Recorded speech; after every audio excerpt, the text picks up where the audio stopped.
के लोग बहुत गमगीन हैं, बहुत तकलीफ़ है उनको और बहुत घबराए हुए हैं क्योंकि यहाँ सबसे ज़्यादा पकड़ दकड़ का माहौल है। इसके बावजूद कि यहाँ के जो लोग हैं उन्होंने घोड़े वाला हो या टैक्सी वाला हो या जो भी वहाँ पर था, उसने बढ़ चढ़ के उस वक्त मदद करने की कोशिश की।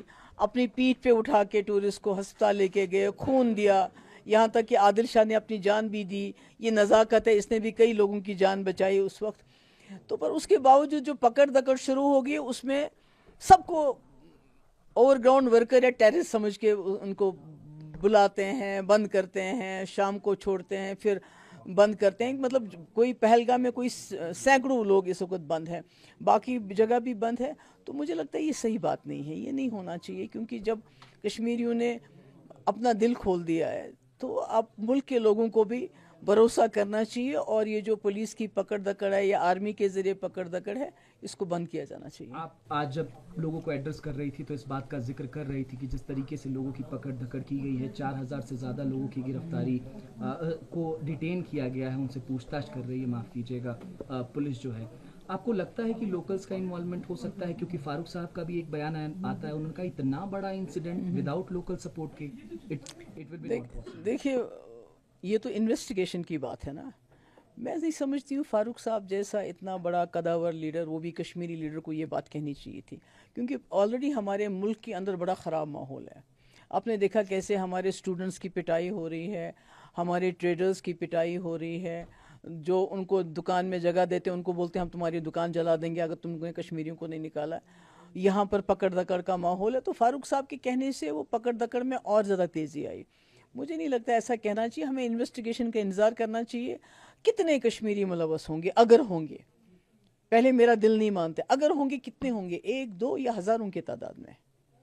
तो सारे कश्मीरियों को एक जैसा समझना, सबको समझना कि ये टेररिस्ट हैं, OGW, क्योंकि अभी जो कश्मीरी खुद चला जाता है थाने में सवाल जवाब के लिए, वहाँ उसकी लाश दूसरे दिन घर वालों को देते हैं।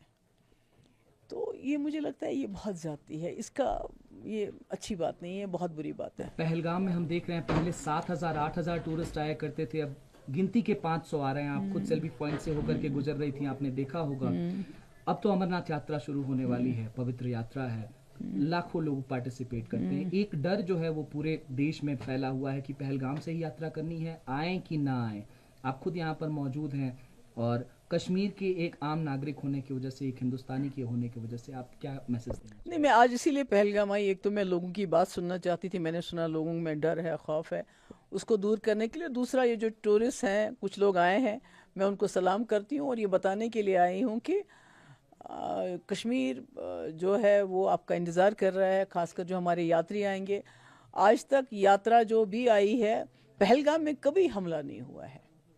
ये पहली बार आज हुआ है कि टूरिस्ट पे हमला हुआ और पहलगाम के लोगों ने हमेशा यात्रियों का खुल के स्वागत किया है। और एक बार जब तूफ़ान आया था तो न सिर्फ पहलगाम बल्कि पूरे कश्मीर के लोगों ने उनको अपने घरों में रखा। तो यात्री हमारे मेहमान हैं, वो पहले भी आते रहे, अभी उनको आना चाहिए। घटना के बाद से ही लगातार जो टेरर की फैक्ट्री चलाता है पाकिस्तान, उस पर कदम जो है भारत सरकार उठा रही है। अब एक लॉबिंग की जा रही है और कहीं ना कहीं भारत सरकार प्रयास भी कर रहा है कि FATF की ग्रे लिस्ट में पाकिस्तान को शामिल किया जाए। ये तो बहुत बड़ी बातें हैं, मैं तो इस इकोनॉमिक्स इतना ज़्यादा नहीं समझती हूँ, वो तो वो जाने। इस हमले के बाद भी गीदड़ भपकियां लगातार आ रही हैं पड़ोसी मुल्क से। तो मैं बिलावल भुट्टो जरदारी कह रहे हैं कि अगर सिंधु का पानी आपने बंद किया, या तो उस दरिया में पानी बहेगा या तो आपका खून बहेगा। वो तो मैं नहीं, वो तो आप बिलावल भुट्टो से ये सवाल पूछ सकते हैं, इसका तो जवाब मैं नहीं दे सकती। कि आपकी गृह मंत्री अमित शाह साहब से भी बातचीत हुई है, क्या बातचीत हुई? जब मैं इल्तिजा जी का इंटरव्यू कर रहा था उस दिन मैंने सवाल पूछा, उन्होंने बताया कि आपकी बातचीत हुई, काफ़ी अच्छी बातचीत हुई। आपने कश्मीरी लोगों की, जो बाहर लोग मौजूद हैं, उनकी सेफ्टी की भी बातचीत की है और नेशनल सिक्योरिटी पे भी बातचीत हुई थी आपकी?